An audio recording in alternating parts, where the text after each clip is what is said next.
Football in Philadelphia is a lifestyle, a passion from birth, and a personal responsibility to know the game. Boo when necessary.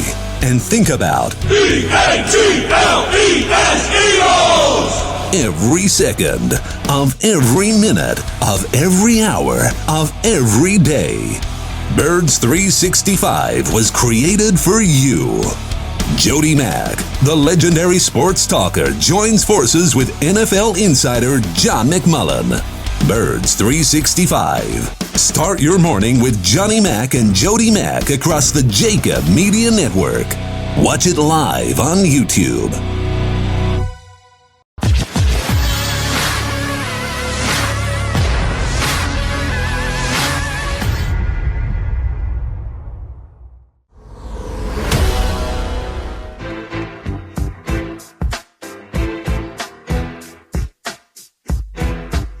Hour number 2 on a Tuesday get-together here on 94 WIP. Jody Mack going to rock and roll till 2 a.m., 3 hours from now.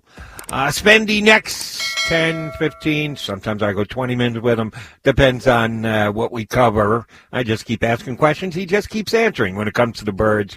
He covers them on a day-in, day-out basis for both Sports Illustrated and PhillyVoice.com. My buddy John McMullen joins me here on 94 WIP. How are you, JM? Doing well. How are you, Jody? Good. Now, despite the Eagle activity, you are on as much alert as you always are because, you're watching what's going on in the rest of the National Football League and then trying to figure out how that affects the Philadelphia Eagles. We know the Eagles have done zippity-doo-dah, and I'll ask you about that specifically in a question in a second. How has the tempo been for everything else? It seems like the New England Patriots have signed 42 new guys, but has this been a more active, less active, surprising, busy, or somewhat docile free agency period for everyone else? Taking the Eagles out of it, how do you think the rest of it is played for everyone? Well, no, I think the negotiation period, since they created that so-called legal tampering oxymoron, this is how it works. I mean, generally the top guys come off pretty quickly, and that's continued a little bit less this year statistically than a typical year, and I think that's understandable because of the pandemic and COVID-19 and the fact that you do have a little hiccup in the salary cap going down from 198.2 to 182.5. So first time ever, it's gone backwards. So that's obviously hurt the Eagles. We talked about that a lot, but it's hurt most teams, and contracts are a little bit shorter, generally. And then you have certain guys who are looking at the new TV deals, and if they're smart, they're kind of understanding, maybe I want to take a short-term deal and get back to free agency as quickly as possible. Sure. If you can get a short-term deal with a pretty good percentage guaranteed, if you are of the right age, then you're going to get a bigger deal the next time it rolls around. That does make some sense. You said the top of the market guys haven't got as much time-wise. But the dollars, I just saw Leonard Williams sign the most guaranteed money contract in the history of the New York Giants. So there are still some players in some positions that teams are willing to pay the premium even in a scaled-back cap year. Oh, yeah. I mean, certain positions, and obviously it always starts with quarterback, and we see that. Dak Prescott, obviously. The next guy, that's how it works. It's about timing and circumstance and not necessarily who's the best player, but there's certain positions, and, the old adage in the NFL is you either get the quarterback or you get to the quarterback. So you talk about quarterbacks, you talk about edge rushers, and then you trickle down from there.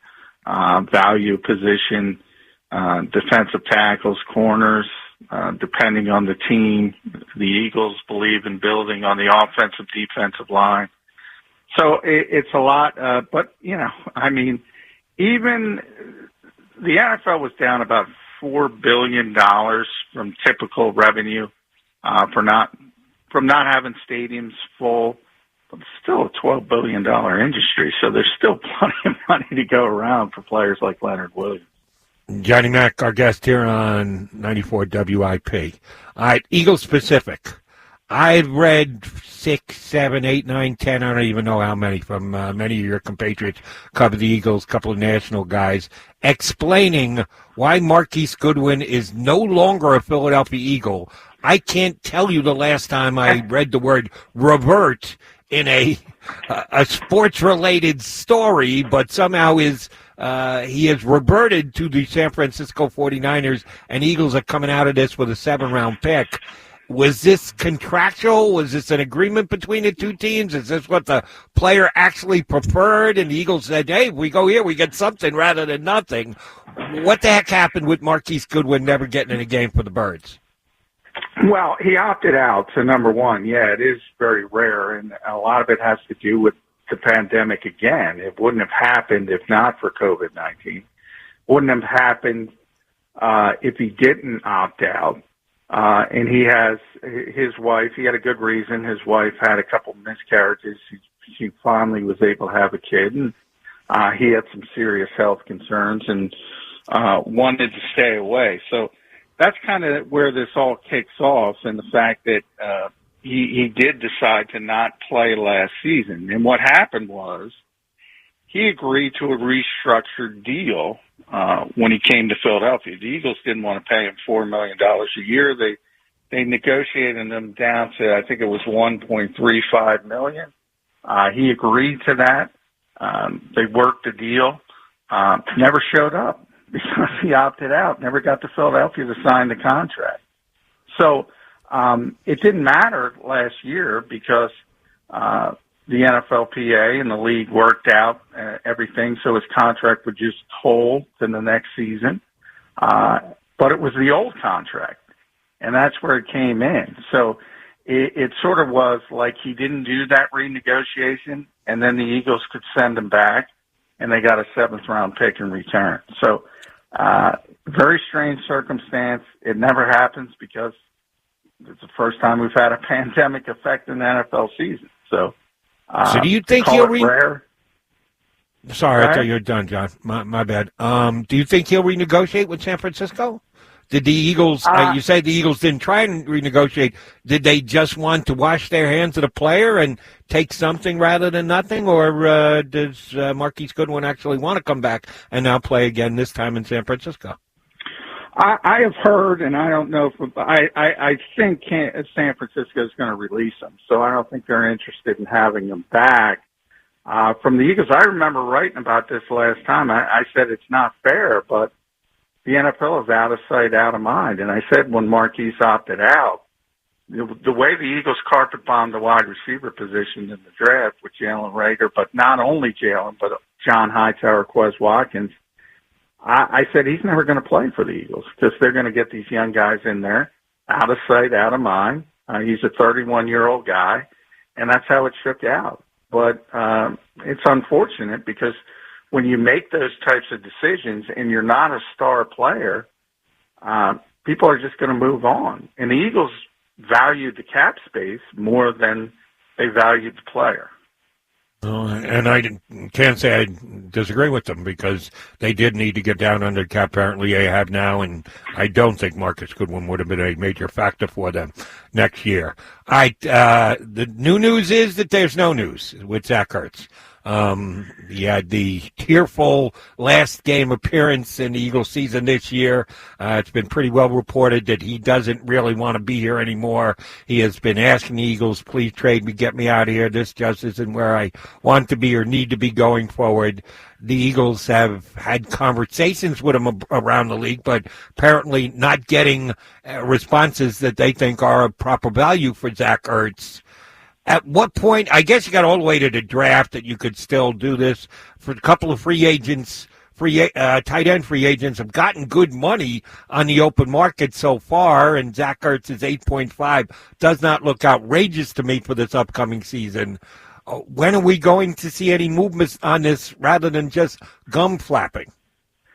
Well, I think the Eagles kind of told Zach's agent, who's Steve Carrick, and said, I mean, they've been trying to trade him for a long time. If you go back to last season at the trade deadline, really what impacted it was he got injured, and he had to go on IR, and the Eagles couldn't move him. But they were trying. And the same thing here. They've been trying in the off season, but they do want something of value. They don't just want to release them, and they don't just want to say, okay, we'll take a 7th-round pick. So they want some kind of value. And from Zach's standpoint, he's wanted out. We've discussed that a bunch. So both sides kind of know the end game. How do you get there? And the Eagles have said, okay, Steve Carrott, go find a trade. And, you know, maybe they're trying to point to him. It's not as easy as it might seem because of his age, his contract, and he's coming off a career worst season. And then the other end is, as I said, the Eagles want some value. I'm not sure they can get some value. If they would accept a 6th-round pick, they could trade him tomorrow, but they want more than that. All right, so how much more is more? A 4th? They're not really thinking they can get a 3rd, are they? No, I think they'd like a 4th and probably a conditional 4th that maybe can move up to a 3rd if he has a Zach Ertz season that he had in Philadelphia, 90 catches, makes the Pro Bowl. I don't think people would mind a 3rd-round pick for that kind of production. So if you can get a condition on it, I think that's the Eagles' ultimate goal. But the value just isn't there coming off last season. Let's say they can't find a taker for the price that they think is righteous and acceptable on the open market. Well, what do you do? Because there's been some serious bad blood between these two sides here. The optimists would say, hey, Nick Sirianni is brand new. The whole coaching staff is brand new. All right, he's got a mad on for Howie Roseman and to a lesser extent, but maybe not, Jeff Lurie. But the guys he's going to be working with on a day-in, day-out basis are a new crew. Can these fences be mended, and can Zach just come back and have a contract, well, let me get one more shot to get a good payday here type year for the Eagles? You never say never, but I can't see it. He's been behind the scenes. He's been pretty consistent, even more so maybe than Carson Wentz in a lot of ways that he wants out. So I do think that's still going to be the ultimate end game here. Now, you never say never, of course, but I don't think the Eagles would want to go that extra year for a number of reasons. One, they want to get younger. They want to get more cost effective. So from that standpoint as well, they would like to turn the page. And then the second part is they don't have a lot of money. They finally are under the salary cap, but they don't have a lot of room to maneuver. The Juju Smith-Schusters, they're still out there. Trent Williams hasn't made his move. He's going to get a boatload of money. There's some other tackles, always a valuable position, offensive tackle. Then I think you're going to start to get to phase 2, and the bargains are going to start. And that's how it always is. So generally, that first wave comes, and then the smart teams kind of back into that second wave and get the bargains. And I think that's where you really make hay. And all you have to do is look back to 2017, Jody. We've talked about it a lot. Chris Right. Long, Patrick Robinson, LeGarrette Blount. Those are all phase 2, phase 3 guys. Now he's shown a propensity to be able to hit some on those, so Eagles fans have to hold out hope for that. All right, kudos to John Clark. He was able to procure the first true speaking spot with the former Eagles coach, Doug Pederson, hopped on his podcast. I heard it. I read the transcript.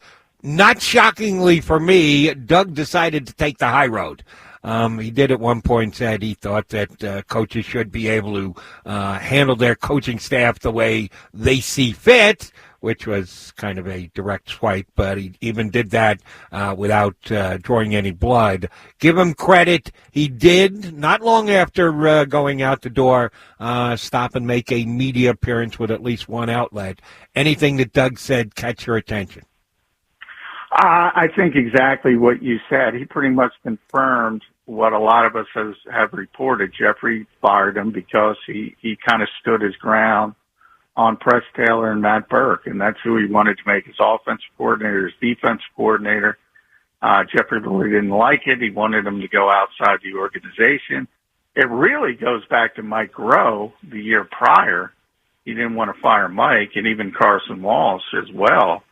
And, we've known this behind the scenes, and now Doug kind of confirmed it. And that's exactly what went on. And I think that was important, that he got that on the record, and the fact that there was a lot of meddling with the coaching staff, and he is right. He should have been able, and I've said that pretty consistently, he should have been able to sink or swim. Look, let him have Press Taylor for 1 year, let him have Matt Burke. If he fails again, then you fire him. But to me, to have a Super Bowl winning coach and fire him less than 3 years off that game without giving him that opportunity, I think that's a bad look for Jeffrey Lurie.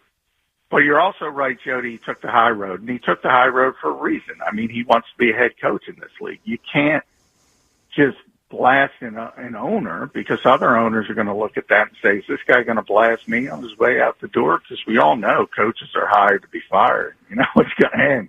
One of my favorite sports phrases, hired to be fired, and it is unfortunately altogether too accurate.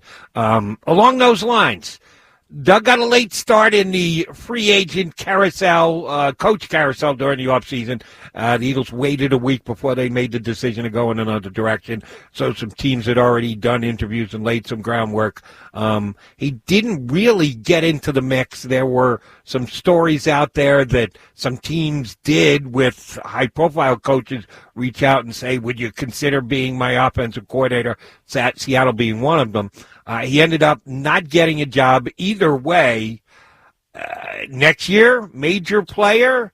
Like you said, he wants it. I don't think Doug's quite ready for retirement, although he did talk glowingly about his son. It sounds like he wants to watch his son play a little bit more. Will we see Doug Pederson back in the NFL next year as head coach? Yeah, I think we will.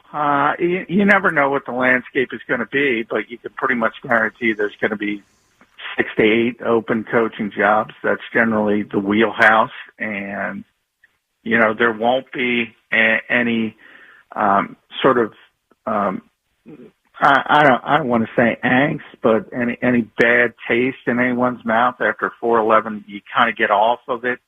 Time kind of heals all those wounds. And I do think it's not a lot of people you can look at as head coaches that have Lombardi trophies. So I think there's a lot of cachet to that. And I think somebody's going to bite, and someone's going to say, I can sell this to my fan base and make Doug a head coach again. I find it very hard to believe he's not going to get a second chance in this league as a head coach.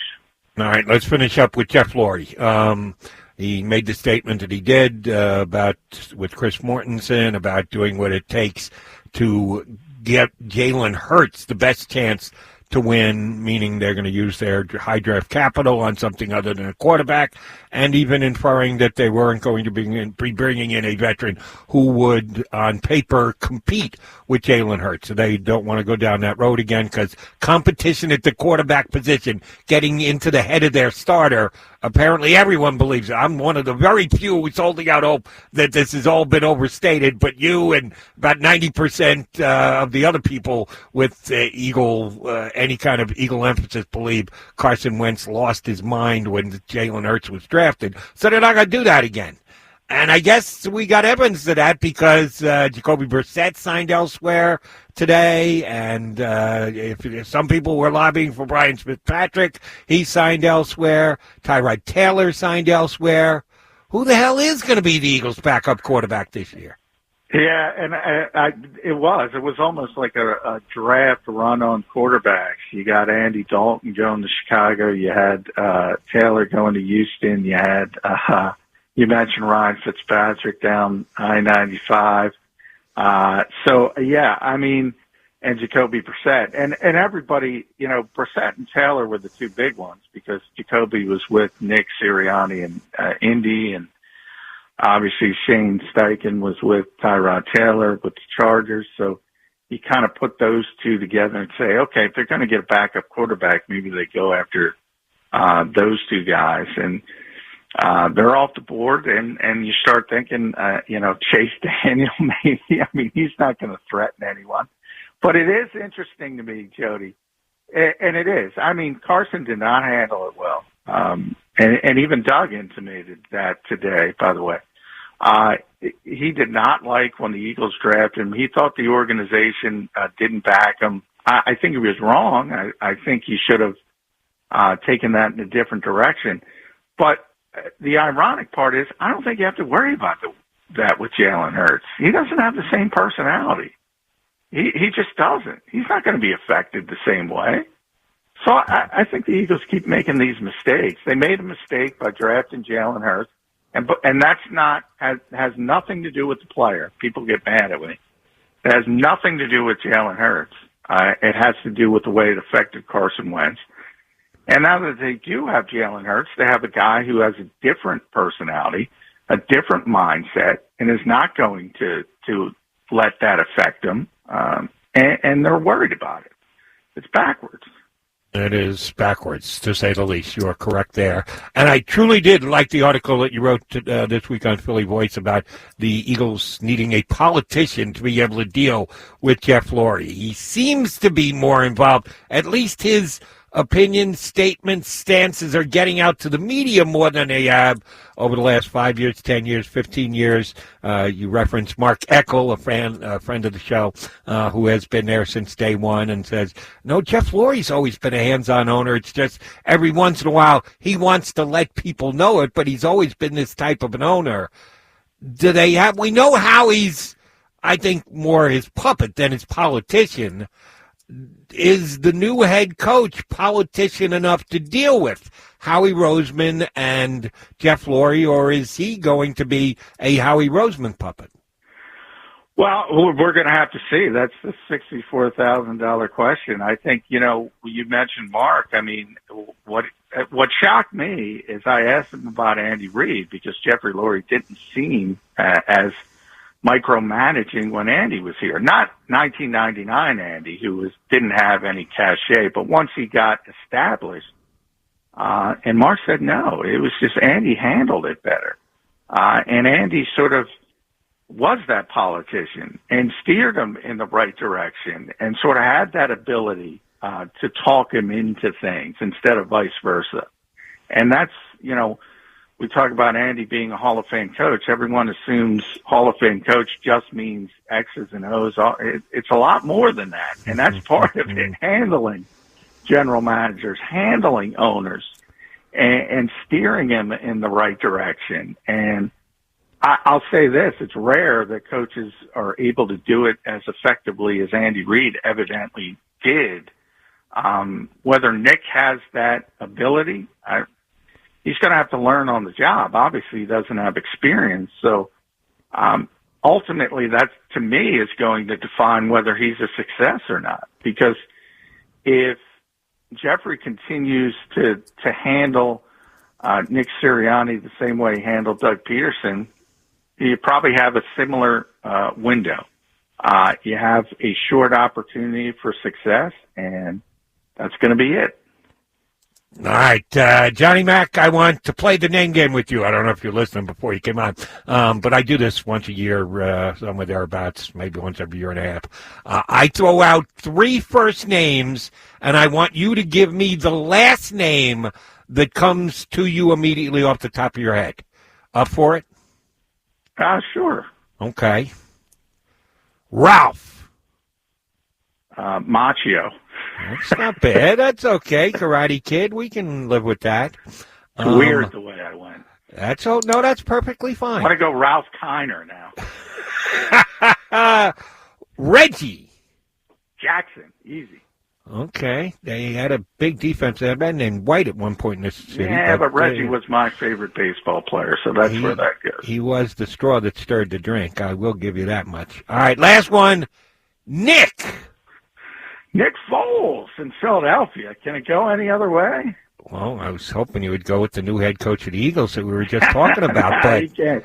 He doesn't have a statue yet. That's very true. I was just seeing if you're a man of history, which is not all that much 3 years ago, or a man of just present day. You mix it up pretty good for us. Johnny Mac, always a pleasure, buddy. I'll be calling you again in a couple of weeks. Maybe we'll actually have an Eagles signee to talk about the next time we come on here. We'll have one. The clearance aisle is going to be open very soon. We shall see. John, thanks. That's John McMullen from PhillyVoice.com and Sports Illustrated. Covers Eagles on a day-in, day-out basis. Gave us some fun stuff. All right. Football in Philadelphia is a lifestyle, a passion from birth, and a personal responsibility to know the game. Boo when necessary. And think about EAGLES, Eagles! Every second of every minute of every hour of every day. Birds 365 was created for you. Jody Mack, the legendary sports talker, joins forces with NFL insider John McMullen. Birds 365. Start your morning with Johnny Mack and Jody Mack across the JAKIB Media Network. Watch it live on YouTube.